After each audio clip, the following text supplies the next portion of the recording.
Welcome to the Behind the Curtain podcast, your real-world guide to real estate investment and property management.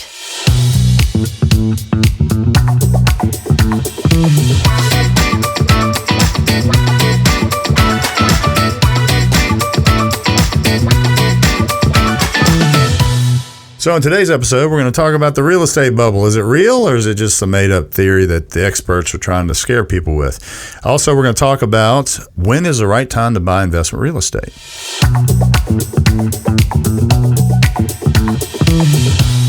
So today, let's start off with the bubble.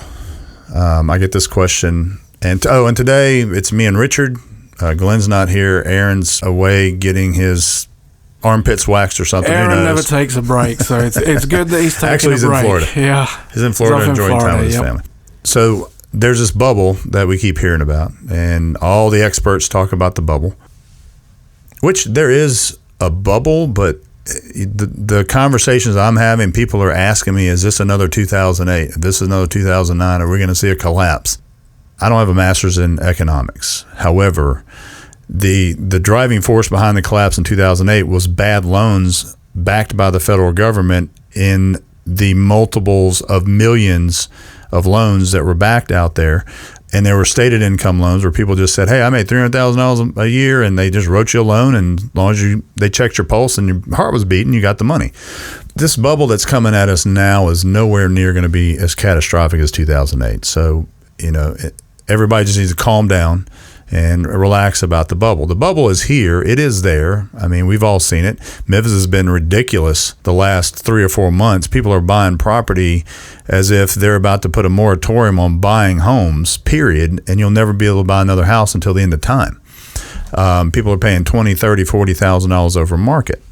So, yes, there is a bubble. It's going to correct. I think in Memphis, we're going to see probably an 8 to 10% correction. I don't think it's going to be until 2023. I know Richard will probably disagree with me on this, but I think because of the current administration's policies that we have inflation that's going, and as costs continue to rise and inflation goes up, I think 2022 will see a stabilization and a slow increase in the values. But then these policies begin to really take effect on the pocketbook of the average family, I think then we're going to see a bit of a pullback and a recession, and definitely a burst in the bubble. The question is going to be is how much nationally are we going to see a hit for? And I don't think anybody can predict that. I know there are experts that are saying, throwing numbers around, which it's creating panic, in my opinion, for a lot of investors. But at the end of the day, it's going to correct. However, relax. That's all I can tell you, because here's the bubble. So let's say we go up another 12% in the next 12 to 14 months, and then the bubble pops. We're going to see on average a 10% correction. Why? Because you're not dealing with mortgaged money. You're not dealing with a collapsing economy. You're not dealing with massive amounts of unemployment. You're not dealing with any of that. You're simply just dealing with an inflationary issue that's going to cause eventually the bubble to hit the roof and it's going to pop. When that happens, yes, value is going to drop, probably at a slower pace than people anticipate. But at the end of the day, if you're a long-term buy and hold investor, who cares? You lose 10% this year, you go up 15, 20% next year. If you're holding a home for 20 years, or let's say even 10 years, in 10 years, you're going to see a 20 to 28% increase in value of your property in that 10-year period. So who cares if you lose 10 today and gain back 11 next year?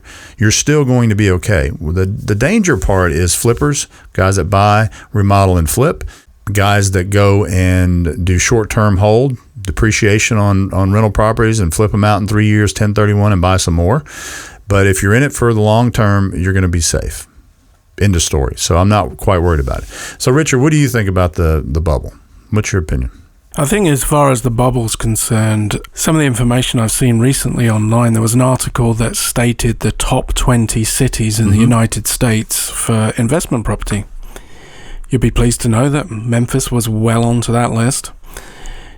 But what it showed was in the last 3 years, the data shows that year on year, Memphis has had 12.7% increase in property values, which I thought was an interesting figure. Mm-hmm. Now, the article didn't actually state whether that has taken into consideration the last few months where we've seen significant increases in value. So over the next few months to few years, it's going to be interesting if that figure sustains. Well, I honestly don't think it will. However, let's say you bought a rental property 3 years ago here in Memphis. Yes, you've seen a significant increase in value recently. Market corrects next year at 15%. Now your net reductions overall is 3% from your original purchase, which is very easy to regain. So that's why I keep trying to tell my investors, quit stressing about the bubble. Quit worrying about the impact. Now, if we get into a massive unemployment situation and hyperinflation where a gallon of gas is $6 a gallon and people can't afford to go to work, then we're talking about a whole different ball game, because now you're going to have a lot of vacant rental properties that you're only going to have to lower your rent to get them occupied, which then will begin to affect the real estate market. But I personally believe that while some of the policies this current administration is putting in place are going to be detrimental to the middle class America, short term, I believe long term, it's only a cycle of 4 years. Okay. And as we saw when Biden took office, with the stroke of a pen, you can undo everything that was done in the previous administration. So when we get to the end of his cycle, if things continue to rail out of control, I believe the next president will just come in and put a halt to it, reverse some of the policies, and try to put stuff back in place. I believe the restart of the Keystone Pipeline will have a great effect on keeping us from getting into a horrible recession and hyperinflation on gasoline. My understanding from news sources is that Biden is actually quietly putting the Keystone Pipeline back into production. I haven't confirmed that, but I'm going to try to. So, but the bubble is just what it is. That bubble is growing daily. We've seen properties go up $20,000, $30,000, $40,000 in sale value here in the market. Had a house on the market for $170,000. It sold for $199,000. 2 days later with 18 offers on it. So while that bubble is continuing to grow, when it does pop, it's not going to be detrimental to anybody. So please, I don't get it when as soon as the market corrects a little bit, the first thing investors do, and these are supposed to be smart, savvy investors, they start fire selling everything as if it's going to lose all of its value, as if you've got a chunk of gold and the government came in and said, guess what? Gold's worth zero starting tomorrow. And they're just fire selling it to get rid of it and get what they can out of it. But if you're keeping it for 5 years, you're keeping it for 7 years, it doesn't matter. Hang on to it. Don't sell it. Because as soon as you start selling off, other investors start selling off. It happens just like the stock market. Everybody starts selling off and everything starts plummeting. And now we're in a financial crisis in the real estate market. So smart investors, hold your real estate. Ride it out. I think my take on the bubble is it's not going to pop per se. It's going to fizzle out. It's just going to gradually. Somebody's going to poke a small hole in it. It'll psst. Yeah, let me put a scenario forth for you. I'm not a real estate expert. My expertise is creating podcasts and digital marketing. However, my thoughts on the way real estate is going to go over the next few years is we're going to see interest rates rise. So it's going to be more expensive to borrow money. And then we're going to have to see a correction in price to bring it back into line of affordability. No, you're right. And that's what, when people talk about a correction, that's what a correction is. It's bringing things back into a normal focus. Like, all of us agree that this year, no matter where you are in the country, real estate it's like being in the twilight zone. Because, I know when Glenn and I are doing CMAs and telling people, okay, well, here's what we're going to list for, we put a disclaimer on it now saying that this is what, based on sales in the neighborhood last 6 months, say it should sell for, but be prepared because you'll get multiple offers and it may be 10 over, it may be 12 over, 20 over. And we do that because we don't want our investors to come back at us and say, well, you told me this number and I got this for it. Well, I mean, it's kind of a guessing game at this point, because I've watched people make offers on properties that I never thought anybody with one molecule of brain mass left in their head would make, and they've made them. I can't explain why. In the last few weeks, talk to me about the kinds of discussions that you're having with the investors you're talking to. How's business looking from your point of view? Well, business is booming. Typically, this time of year is our busiest time of the year. Already up $1.5 million for this second quarter than I was this time last year.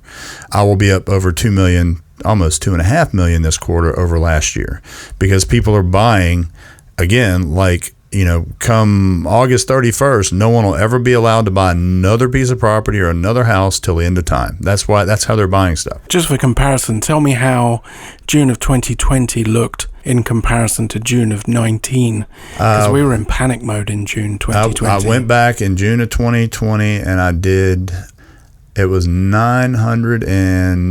almost 950,000 in sales. Okay. Which in the real estate game, that's good numbers, but that's not great numbers. It's not horrible numbers. That's kind of average for me at that time of year. This year in June, I'll do $1.5 million. In May, I did 900,000. Going into July, I'll probably do another $1.5 million. So you look at that quarter, I will be almost $2 million up over that previous quarter.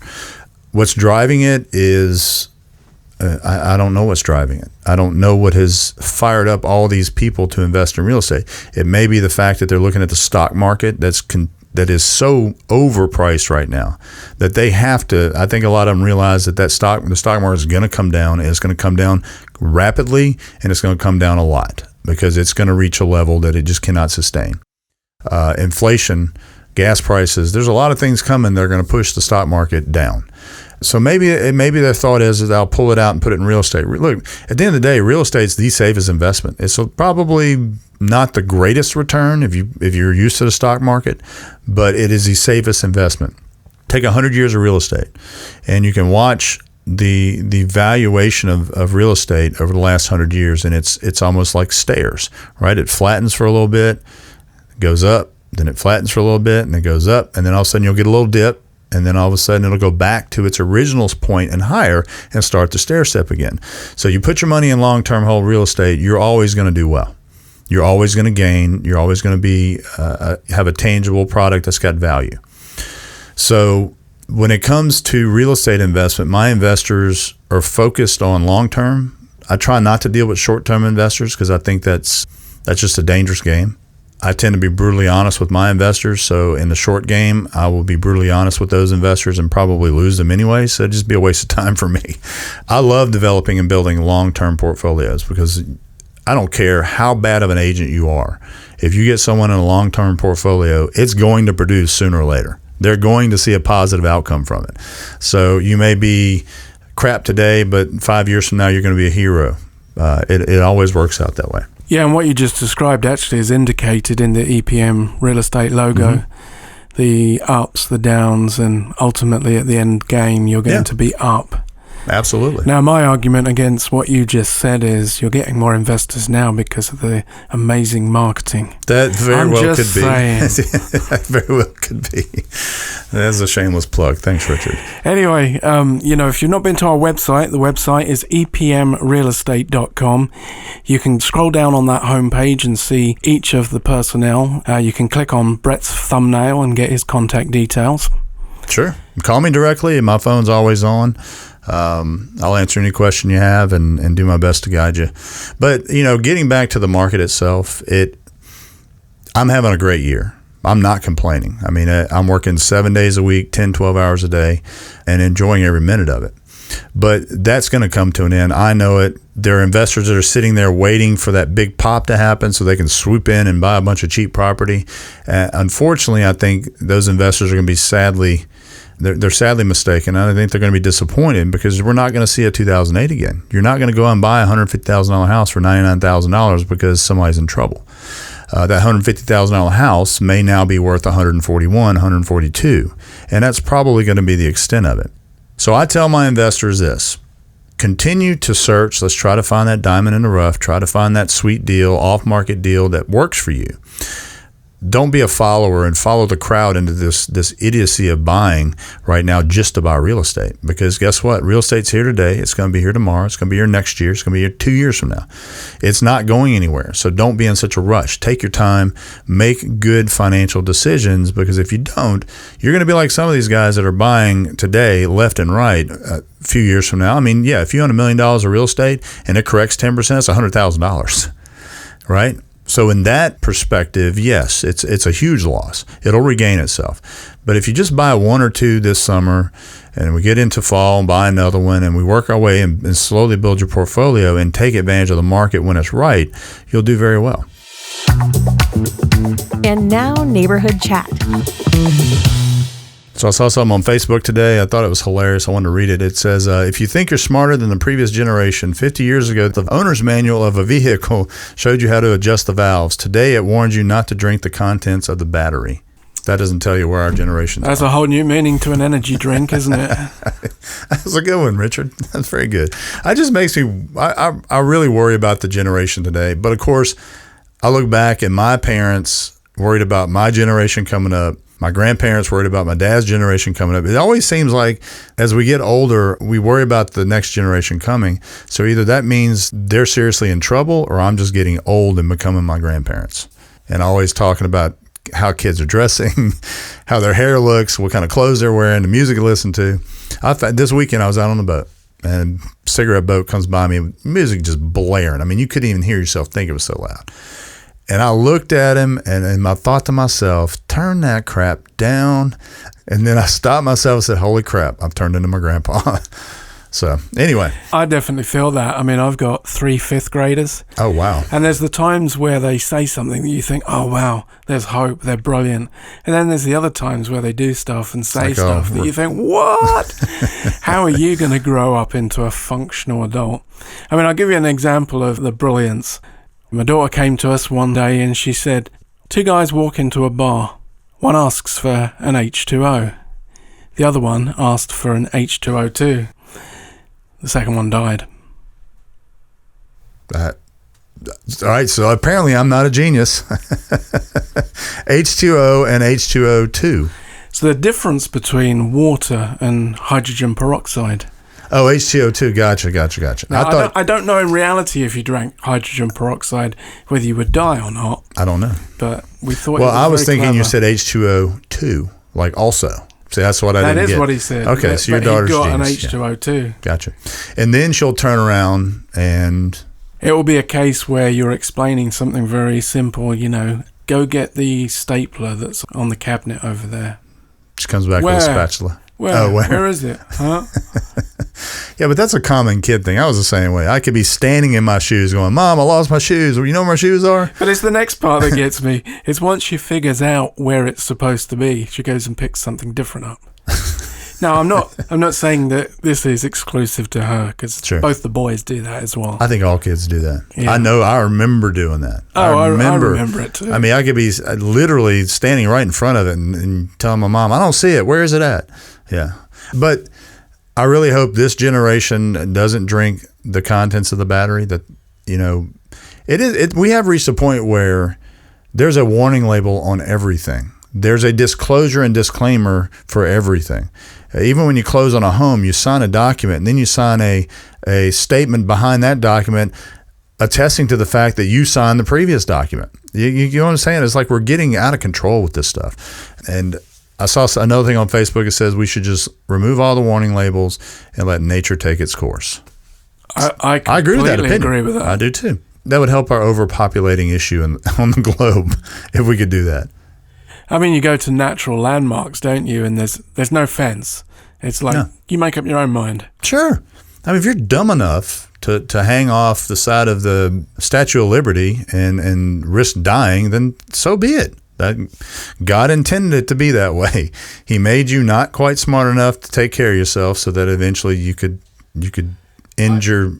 it might be uncouth to say, but I honestly think that in many cases humans are intervening with things that should be natural selection. I agree. Totally agree. Natural selection is a good way to put it. Well, anyway, I'm just concerned about our generation coming up. And I just pray every day that I don't reach the age where I depend on them to take care of me, because that terrifies me.